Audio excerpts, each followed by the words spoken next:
Bon, après, ben, si vous voulez là constituer un portefeuille plus ou moins volatile, ben, vous allez choisir des valeurs plus ou moins volatiles. Ça se calcule. Vous pouvez trouver les volatilités historiques de chaque valeur aussi. C'est vrai que si vous achetez des liquides,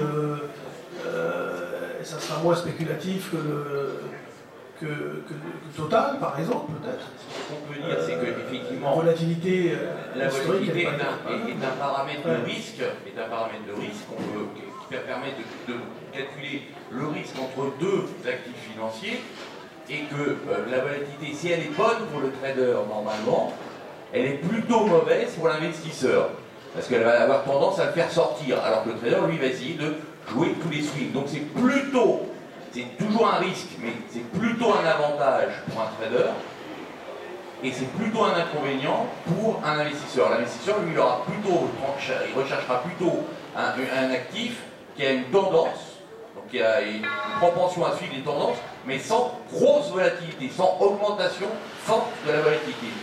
La variabilité, si vous voulez, par rapport à la moyenne. Voilà ce qu'on peut dire. Donc après, ça dépend quel est le profil recherché, ça dépend ce que vous voulez faire, normal, pour l'investisseur, c'est plutôt mauvais. C'est plutôt mauvais. Entre deux actifs, on aura plutôt le moins volatile. Et par exemple, justement, à cette occasion-là, il y a eu en ce moment, l'AMF est en train d'essayer de réduire, de supprimer les Forex et les CFD, et énumère que le Forex est plus risqué que les marchés actions. Rien n'est moins faux. Le marché du Forex est moins volatile que le marché des actions. Si on prend comme paramètre de risque la volatilité, qui est un des paramètres de risque, c'est pas le seul, il y en a différents, un des paramètres, le Forex est beaucoup moins risqué que les actions. Ce qui est risqué en revanche, dans le Forex, c'est l'effet de levier. Des effets de levier de 50, 100, 200, c'est de la folie. C'est de la folie. C'est idiot. Et donc, ce qu'il faut que l'AMF fasse, c'est réduire l'effet de levier, mais on le dit depuis longtemps, les courtiers le disent depuis longtemps. C'est-à-dire, pourquoi l'ont-ils pas fait? Ils se laissent aller, c'est un aspect commercial, etc. Mais à 200, n'importe qui, vous êtes sûr qu'il est mort, qu'il est cramé. À 200 de volatilité, d'effet de levier, il sera mort très rapidement. Et donc, même à 50, hein. Même à 50, bien sûr, mais à 200, c'est sûr, c'est encore plus sûr. C'est sûr de sûr, au carré, au cube. Bon, voilà, donc, voilà. D'autres questions? Et juste, ce qu'il faut faire ressortir, c'est que dans une période de vous êtes un peu loin, rapprochez-vous déjà. Pendant ce temps-là, le monsieur... Dans une période de range, les profils ont tendance à se rapprocher un peu. Hein. C'est plus difficile. Oui, dans le cadre... Oui. Oui, dans le cadre de l'élection américaine, si M. Trump est élu, quelles seraient les conséquences prévisibles à très court terme après l'élection sur le CAC 40 sur Alors, on en a parlé un peu. Moi, je pense que dans un premier temps, ça serait probablement mal perçu par les marchés, à mon sens, parce que bon, il est quand même un petit peu bizarre, cet homme-là.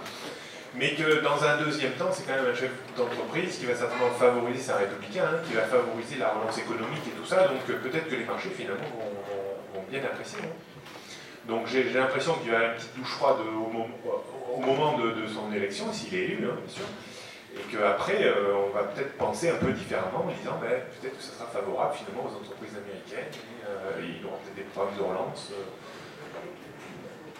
Oui, moi j'ai un peu l'impression, j'ai l'impression que ça va déstabiliser quand même un petit peu les investisseurs, peut-être les investisseurs étrangers, comment on va faire pour négocier avec Trump et tout, donc peut-être que quelques investisseurs étrangers vendront la bourse de Wall Street par peur immédiate si vous voulez, mais en y réfléchissant peut-être après que ce ne sera peut-être pas idiot. La situation à l'instant T, c'est quelles sont les probabilités de monter une stratégie, un scénario, un plan profitable sur le fait que Trump passe. Alors, déjà la question c'est, est-ce qu'il y a un intérêt à faire ça? Je ne crois pas. Je pense que c'est une... Je suis pas d'accord. Je pense que c'est une incertitude à la fois importante dans le résultat et importante dans le résultat des élections et importante sur les actions qu'il mènera ensuite. Non, non, je trouve qu'il y a trop de variables. On parle pas d'anticiper maintenant son élection ou pas. On dit s'il est élu et qu'on a une chance de voir le marché peut-être baisser, s'il baisse, le nombre jusqu'à 4000 sur le CAC, bon, ben, c'est peut-être une opportunité justement d'achat pour travailler à son appel. Moi, je pense juste à ça. Il y a trop d'inconnus dans l'équation, là. Oui, mais bon, ça peut s'éclaircir rapidement.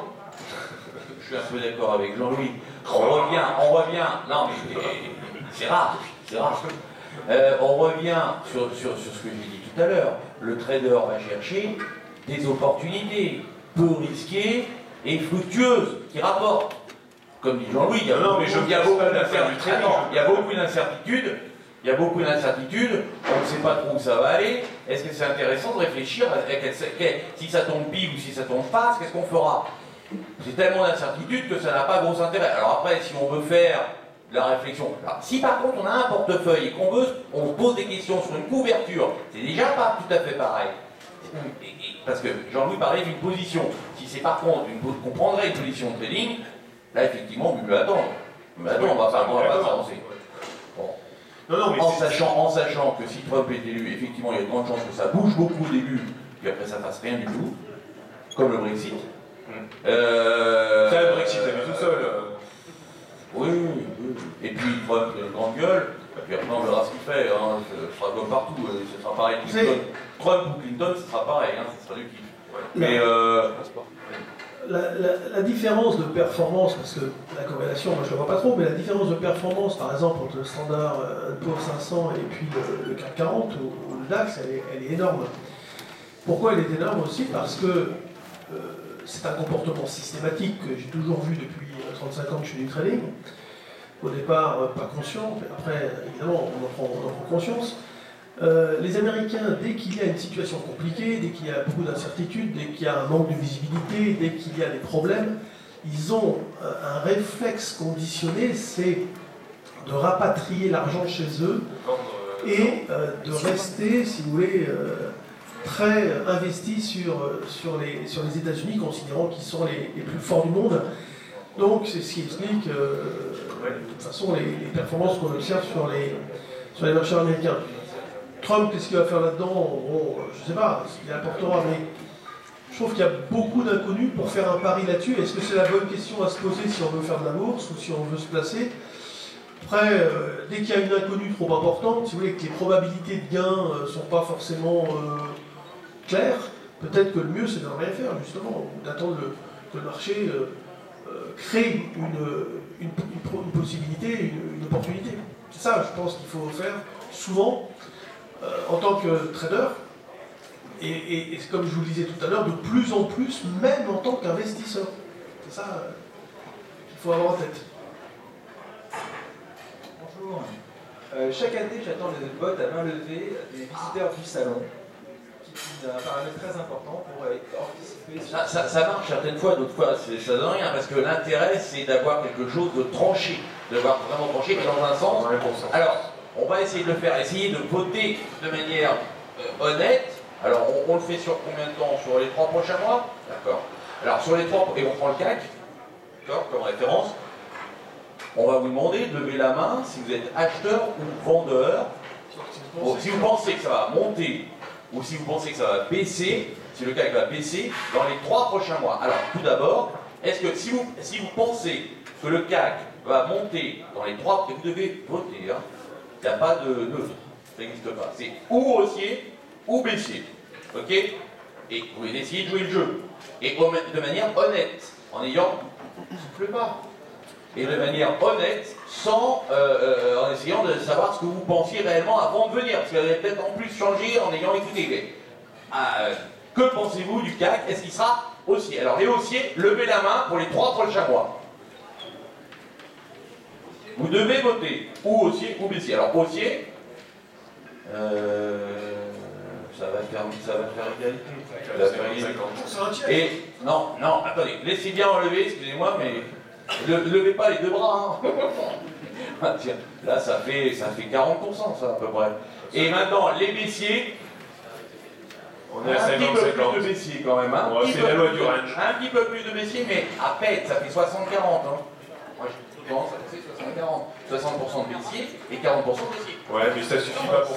Si Hollande il avait 60% et 50 ans.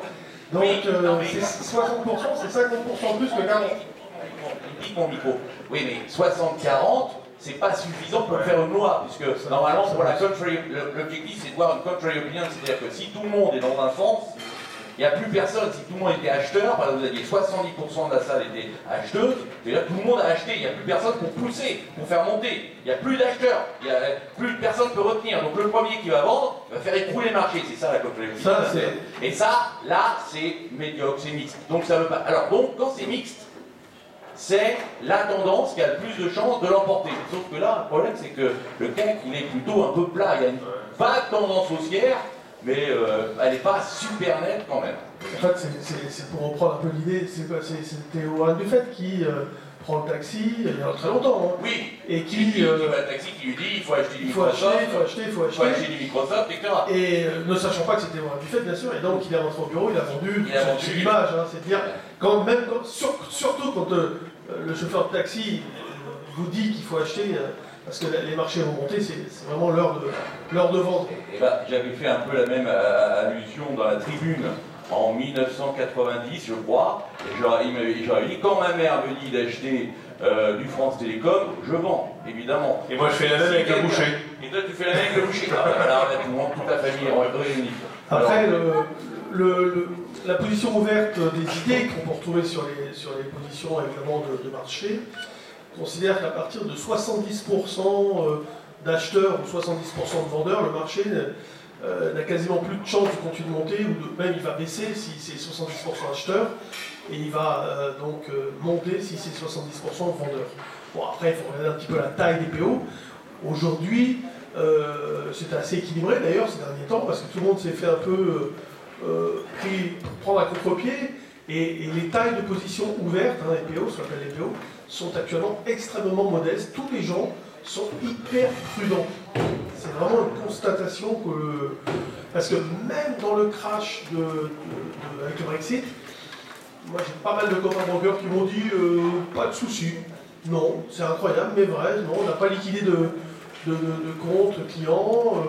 Bon, il y en a qui se sont fait peur, bien évidemment, mais pas ce qu'on a connu à d'autres époques où c'était vraiment c'était la mort. Il fallait liquider tout le monde, les mecs qui restent au bureau jusqu'à 20h pour appeler les clients, leur demander des couvertures supplémentaires, ou carrément liquider les comptes. C'est quand même toujours un peu triste pour un broker de marché centralisé, parce que c'est pas lui qui encaisse, attention, c'est différent. Voilà. Bon, bah écoutez, s'il y a une autre question peut-être. Hein. Alors, encore une question? Oui.